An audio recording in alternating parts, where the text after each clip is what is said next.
Nancy's Chance.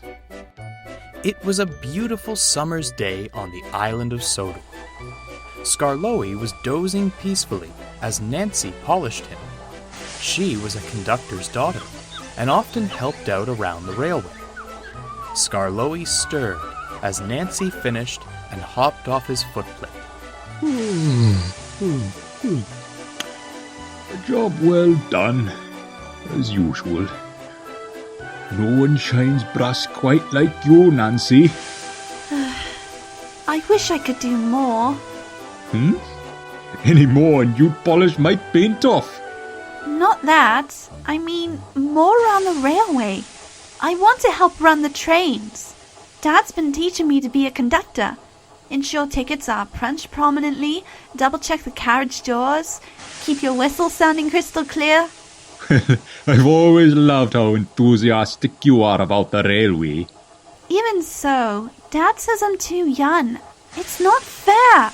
I've grown enough to work the refreshment stand by myself. You're very capable, my dear. I have no doubt you'll make a fine conductor. Your chance will come before you know it. I suppose. I just wish I knew when. Skarloey was disappointed. He wanted to help Nancy, but for now he had a train to pull, so he hurried off to the station. It was a sweltering day. Skarloey puffed and panted up the line, but the heat made the journey difficult. When they reached the first station, he was thankful for the rest and the shade. His crew were so hot they had to take off their jackets. Phew! I don't remember the last time it was this hot. Skarloey's fire certainly isn't helping matters. While on the clock, gentlemen, my full uniform will be staying on. Regardless of the temperature, you should do the same.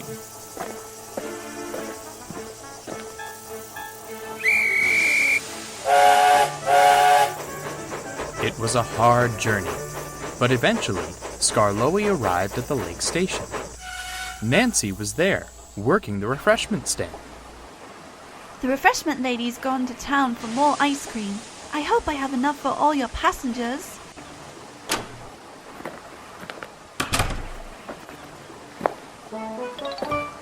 Are you all right?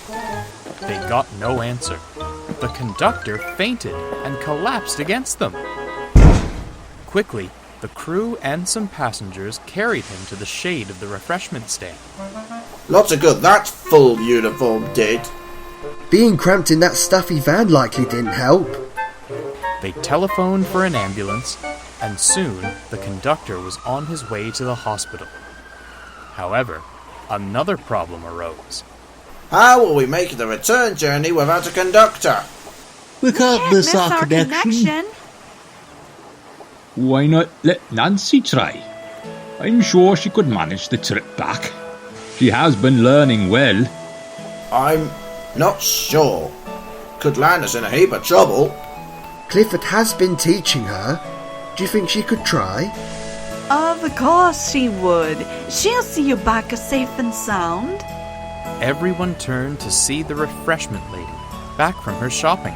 I've heard all about the training she's been having. She's more than ready.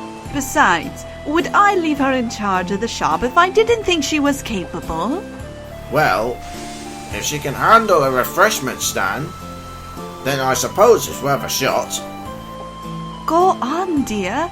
You can do it. Of course I can. It was soon time to leave. Nancy punched the tickets prominently, double-checked the carriage doors, and gave her whistle a test blow. Ready when you are. Let's have the best run of the day. Then we'll have a story to tell your dad. I only wish I looked more like a conductor. It's a start. Soon, everything was ready. Nancy gave a confident whistle, and Skarloey set off.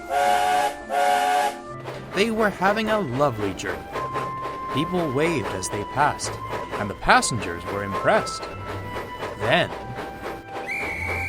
Stop, Skarloey! Whoa! What's the matter? Nancy pointed to a farmer's field. Through a broken fence, a herd of pigs were frantically running in their direction. Good eye, Nancy. I hadn't even noticed them. The crew did their best to herd the pigs back through the fence, and as soon as the farmer came, they set off again.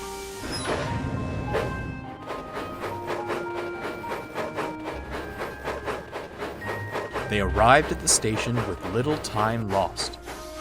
The thin controller and Nancy's father were waiting.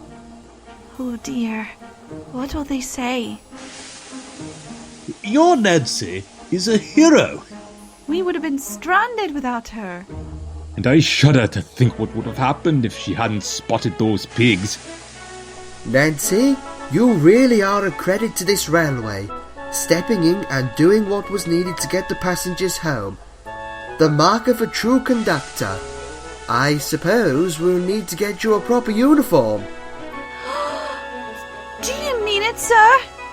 You've already had your first day and more than proved yourself. Although... Yes, sir?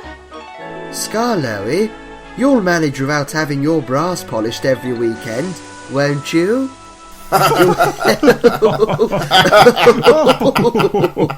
Only if you make sure Nancy is my conductor, sir. You know how to prove a father wrong. I'm so proud of you. Now, I'd say we need to celebrate. With the sun setting in the distance, they parked Skarloey in the shed, then headed off to the crew quarters. Skarloey smiled as he watched them go. You see, I told you your chance would come.